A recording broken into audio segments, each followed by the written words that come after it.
Seguimos en ampliación de noticias. Vamos a dialogar ahora con el doctor Miguel Palacios Celi, decano del Colegio Médico del Perú. ¿Cómo está, doctor Palacios? Bienvenido a Ampliación de Noticias. Feliz año. Hola, Carlos. Buenos días. Gracias. Igualmente, feliz año, Mónica, Fernando. Gracias. Feliz año. Bueno, hemos estado analizando más temprano esta serie de medidas, de protocolos establecidos para las personas que salen y vienen a nuestro país. Tomando en cuenta justamente esta situación de incremento de casos de contagio y la nueva variante del coronavirus en Londres, en Inglaterra. ¿Cuál es su evaluación de estas medidas dictadas por el gobierno y básicamente en el tema de protocolo de viajes? Exactamente, nosotros ya hemos dicho que es una medida que refleja la precaria realidad sanitaria del Perú, porque si tuviésemos un sistema de salud diferente que tenga capacidad de hacer vigilancia epidemiológica activa, capacidad de biología molecular, capacidad de secuenciación genómica, esta podría ser hasta innecesaria. Pero considerando que no tenemos esa capacidad, estas medidas que sabemos nosotros que afecta a un sector de la industria, se hacen necesarias porque son inevitables tener que hacerlo, debido a que no podemos de otra manera poder identificar a la cepa que genómicamente se diferencia del SARS-CoV original, que ese es el objetivo, es detectar el ingreso, impedir el ingreso de la nueva cepa. Sí, doctor Miguel Palacios, ¿cómo está? Bienvenido. Lo escuchaba anoche precisamente y usted habla de que efectivamente para nadie es un secreto la precariedad de respuesta. Parece que después de casi un año no hemos aprendido tanto, pero yo le quería preguntar en el sentido de la coherencia, es decir, muchas de las decisiones que toma el gobierno, no sé si son o no consultadas con ustedes, según ha señalado no lo son, tienen cierta incoherencia, porque se ha comprobado ahora, por ejemplo, que los lugares bien organizados, los lugares abiertos, que los protocolos en distintos lugares del mundo tienen efectivamente restricciones cada vez más, hay segundas olas, pero lo cierto es que aquí como que se dan, digamos, palos de ciego en muchos casos, esa es la percepción que hay en relación al cambio continuo de los protocolos. O sea, ¿qué es lo que está fallando más allá de saber y comprobar una vez más que nuestro sistema sanitario de respuesta es precario? Sí, exacto, Mónica. Nosotros hemos dicho una de las características es, por ejemplo, la improvisación, por otro lado, las reacciones por parte del Ejecutivo que son lentas y son incluso tardías. No hemos sido consultados para esta medida, nosotros hubiésemos tenido otra lectura, de tal suerte que bueno fuera que cuando menos las sugerencias que damos sean consideradas. ¿Cuál lectura hubieran tenido ustedes en este momento y en la situación en la que estamos? No, en este momento, en esa medida concreta, nosotros hubiésemos solicitado la verdadera data de la capacidad de hacer la secuenciación genómica para de esa manera poder orientar a no hacer estas cuarentenas así indiscriminadas, que nosotros también estamos en contra. En general, lo venimos planteando, que hay que focalizar en el tema de las medidas que se dan, hay que tratar en lo posible de focalizar las acciones sanitarias para no tener que hacerlas de manera así generalizada y que ha traído mucho problema. Entonces, no hemos podido discutir, por eso le hemos propuesto, y lo reitero, que no se tomen medidas solamente desde el órgano rector, sino que se dejen asesorar por un conjunto de instituciones que ya nosotros hemos conversado, como por ejemplo con las facultades de salud pública de importantes universidades del Perú, con la Academia Nacional de Medicina, que también tiene una correcta visión de la salud pública en el Perú, con el Colegio Médico, a través de nuestras sociedades, y todos reunirnos en un comité que actúe como órgano asesor y trace una hoja de ruta para enfrentar esta etapa y evitar justamente medidas improvisadas que no han tenido un consenso y que podrían afectar incluso la misma vida normal que ya tratamos de retomar. Doctor Palacios Celi, buenos días, feliz año para usted. Hola, y para Fernando. Todos los miembros del Colegio Médico del Perú. Sabemos el esfuerzo que han hecho y nos lo ha recordado esta mañana nuestro colega Jaime Chincha. Más fotos de médicos muertos están siendo mostradas en los exteriores del Colegio Médico de Miraflores. Pese a la gravedad de la situación de la pandemia sobre la que se ha expresado usted mucho, yo quisiera preguntarle por un tema de sociedad que es grave, que es complicado, que se presenta en varias partes del mundo, pero que en nuestro país ha adquirido la forma concreta de la señora Ana Estrada, que está pidiendo que se le autorice que ella opte por morir, porque la vida que está llevando a cabo restringida ya no es digna, según ella. Su opinión sobre este tema, porque tengo entendido que la Comisión de Ética del colegio que usted preside ha reflexionado sobre el tema. Sí, exacto, Fernando. Nosotros ya desde febrero tomamos conocimiento, no recuerdo si le llegamos a contestar a la Defensoría del Pueblo, pero hicimos un documento en la cual le recordábamos el artículo 71 y 72 del Código de Ética del Colegio Médico, en la cual expresa claramente que ningún médico puede realizar actos o medidas que linden con la posibilidad de prolongar innecesariamente la vida. Eso está contenido en el artículo 71 y 72 del Código de Ética, y lo ha manifestado el Comité Nacional de Ética, que lógicamente todavía no entra a mayor debate con el Comité de Doctrina y el Consejo Nacional, que finalmente vamos a decidir.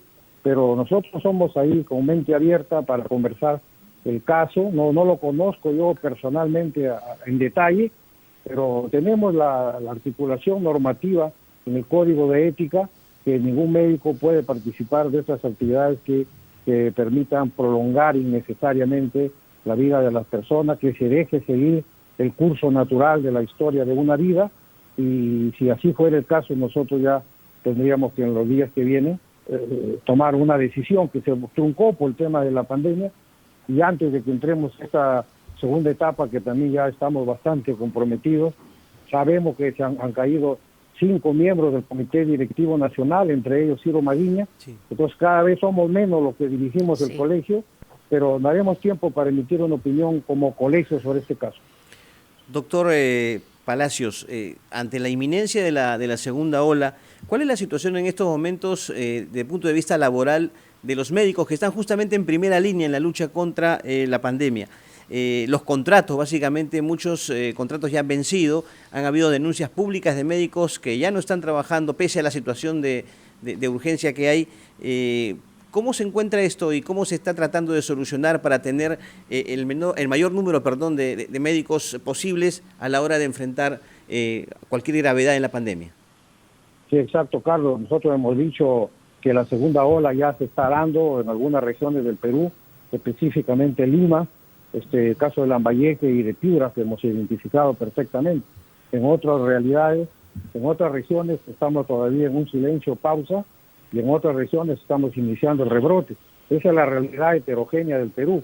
En ese contexto, la situación laboral de los médicos sigue en problemas.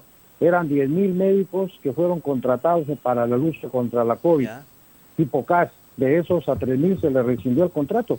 Se limite que logramos nosotros salir a la palestra de tener esa rescisión de contrato que había para los médicos, y ahora se han quedado 7.000. De otro lado, el bono que se da de 3.000 soles, y que es cierto ya se está entregando a varios sectores, se debe también aquí mismo en Lima, a los médicos de Lima Este se les debe el pago del bono de los 3.000 soles, y es incomprensible que eso pase, porque encima si se le paga a algunos y a los otros dos, a los otros no, genera esa sensación de malestar, y en general se le está debiendo también el tercer tramo y el cuarto tramo de la escala salarial, que está contenido en un acta, y se dijo a los médicos, mire, el 2020 no hay dinero, hay que esperar para el 2021, y cuando llega el 2021 no está considerado en el presupuesto. Entonces ya más sacrificio no se nos puede pedir. Sin embargo, a pesar de todo, la orden médica, como tú ves, médicos que ya han tenido la enfermedad, están ahorita en el campo de atención, ahí atendiendo, exponiéndose a reinfecciones. Pero esa es la heroicidad del acto médico, que siempre también hemos manifestado, que una cosa es ser acto heroico y otra cosa es que sea el acto suicida. Bueno, evidentemente, además desde aquí que esperamos la pronta recuperación del doctor Ciro Maguiña, que ha estado con nosotros en varias oportunidades, Sí, claro. siguiendo todo el tema e influyendo, digamos, en el comentario y la opinión respecto al tema de la pandemia. Yo quisiera, al regresar, tengo que plantearle un par de preguntas. Número uno, ya no es un secreto para nadie que las vacunas, ni siquiera las 50.000 que se habían anunciado con bombos y platillos desde el señor Vizcarra, pasando por el propio presidente Sagasti, no han llegado, ni siquiera de manera experimental. Estamos a la cola de la posibilidad de recibir las vacunas. Se han puesto aparentemente los huevos de la esperanza en una sola canasta y no se ha trabajado bilateralmente con los laboratorios para ver que las vacunas al Perú lleguen a tiempo. Esa es una de las preguntas que quiero plantearle. Y la otra tiene que ver con que queda claro y es evidente que no hay fluidez en la relación entre el Colegio Médico y la ministra de Salud, Pilar Macetti. Algo pasa ahí permanentemente que se va, digamos, perturbando a través del tiempo. ¿Qué es lo que está pasando sobre eso? Y le rogaría que las dos preguntas me las responda luego de la pausa, porque tenemos que ir de inmediato en la ampliación de noticias a un corte y volvemos. Sí, regresamos aquí a Ampliación de Noticias. Fernando Carvalho, Carlos Villarreal y quien habla, Mónica Delta. Justamente le había dejado planteadas dos preguntas que son preguntas en realidad de fondo también para entender qué está pasando en relación a las opiniones que vierte el Colegio Médico, que es este colegiado que además tiene toda la información a la mano, el Ministerio de Salud, encabezado por Pilar Macetti, que ha tenido continuidad en el cargo, no ha sido de las que ha cambiado, o sea, qué pasa ahí adentro, y por otro lado, el tema de las vacunas, o sea, cómo hemos llegado a este punto de ser dentro de la región y estar al final de la cola en la posibilidad de recibir vacunas. ¿Cuál es su opinión? Empiece por la que quiere, doctor. Sí, Mónica, vamos comenzando por la vacuna, subrayando para que el pueblo del Perú entienda que la vacuna, más allá de algunas voces discordantes, es una importantísima herramienta de salud pública y representa realmente un gran avance de la humanidad en la lucha contra las enfermedades. Eso tenemos que remarcarlo siempre, porque la población está expuesta a algunas voces discordantes y que hacen dudar sobre el tema de la vacuna. En segundo lugar, nosotros siempre lo entendimos que la vacuna iba a ser una mercancía, que no iba a ser un bien público, como se decía al inicio, que iba a ser repartido de manera equitativa a toda la humanidad. Estaba sujeta a las leyes del mercado. Y en ese contexto es que las conversaciones iniciales desde la época del expresidente Vizcarra no lograron aterrizar, porque se manifestó, después se supo que habían alguna letra pequeña en los convenios con la Pfizer, que realmente tampoco nosotros tenemos una información clara, salvo la comentada por un periodista en el diario Comercio, que logró averiguar varios detalles, como por ejemplo que las demandas tenían que ser vistas en tribunales internacionales y que podrían darse embargos que afecten al patrimonio nacional, incluso fuera del país, etcétera, y que eso logró contener ese espíritu de firmar Pfizer. Pero más allá de eso, no solo era Pfizer, había conversaciones con 20 empresas, acuerdo de confidencialidad con más de 10 de ellas. Entonces a nosotros nos queda claro que faltó la voluntad y la decisión política de terminar y cerrar un contrato en el tema de la vacuna, y nos está haciendo empezar el año sin esa importante herramienta y estrategia de salud pública. ¿Qué pedimos ahora? Nosotros pedimos que cierren convenios, no sabemos con quiénes se habrán acercado más. La Sinopharm, que está en el Perú, que hay 14.000 peruanos que están siendo sometidos a pruebas de placebo y de vacuna acá en el mismo territorio patrio, ya tiene que entrar, en nuestra opinión, la Cancillería y tratar de llegar a un acuerdo con la República Popular China y tener esa vacuna, que estamos viendo que más allá de algunos casos está yendo bien en varios meses que está en fase 3. Entonces lo que pedimos nosotros, que se cierre algún contrato, especialmente si tienen acá cerca a esta Sinopharm, podría ser una con la cual se cierre y ya armar un cronograma de vacunación como tienen los países vecinos. Doctor, sí. ¿Qué pasa con la señora Macetti? Era la otra pregunta. Solamente quiero saber qué es lo que pasa con la señora Macetti. Nosotros siempre tenemos una buena disposición al diálogo y vemos que llama la atención, porque por ejemplo, uno de los reclamos que va adelante de la Federación Médica es que no lo recibe la ministra. Entonces yo le he pedido varias veces en reuniones oficiales a las cuales asistimos como colegio, le he pedido en nombre del Perú, en nombre de la población peruana, que lo reciba a los dirigentes de la federación y lleguen a un acuerdo sobre la base de los reclamos que están planteando. Como no funciona, le hemos pedido a la Premier que también lo reciba, de tal manera que el diálogo, que es una herramienta que vemos que está funcionando en el tema del paro agrario, no funciona para el sector salud y se predispone innecesariamente a profundizar la situación laboral en el sentido con una huelga anunciada para el 13 de enero. Sí, doctor Palacios Celi, quería preguntarle su opinión como responsable médico sobre las medidas restrictivas que se vienen implementando en las playas. ¿Puede usted, por favor, decirnos cuán eficaz le parece que es prohibir a que los bañistas puedan acudir a las playas si no practican deportes especializados? Si nosotros estamos cambiando de estrategia, solicitando un cambio en la estrategia referente a la playa, creemos que al contrario son espacios son espacios bastante abiertos, que es lo que recomendamos, preferir espacios abiertos antes que espacios cerrados. Entonces la playa puede ser ese espacio abierto donde corre bastante brisa y las personas que acudan ahí con un aforo adecuado, que estamos planteando 40% de aforo, y con las medidas de seguridad que todos debemos cumplir, eso puede servir de un espacio que impida que al contrario la gente se quede en espacios reducidos que están más expuestos al contagio. Ese cambio de estrategia queremos conversarlo, lo venimos proponiendo, esperemos que hoy día se dé ese espacio para poder persuadir a la autoridad política de ese necesario cambio de estrategia frente a las playas, porque creemos que hay menos posibilidad de contagio en una playa, obviamente, con respecto a los espacios cerrados que hay en la ciudad. Doctor, quería preguntarle sobre este incremento. Hay una nota muy preocupante sobre el tema de la pandemia en nuestra capital y el incremento de casos de manera considerable en 3 distritos de Lima: San Martín de Porres, Comas e Independencia. Inclusive veíamos ayer a un funcionario declarar en el sentido de que ya estamos con la segunda ola frente a nosotros. ¿Cuál es el análisis que ha hecho el Colegio Médico sobre esta situación que se presenta, repito, en estos 3 distritos?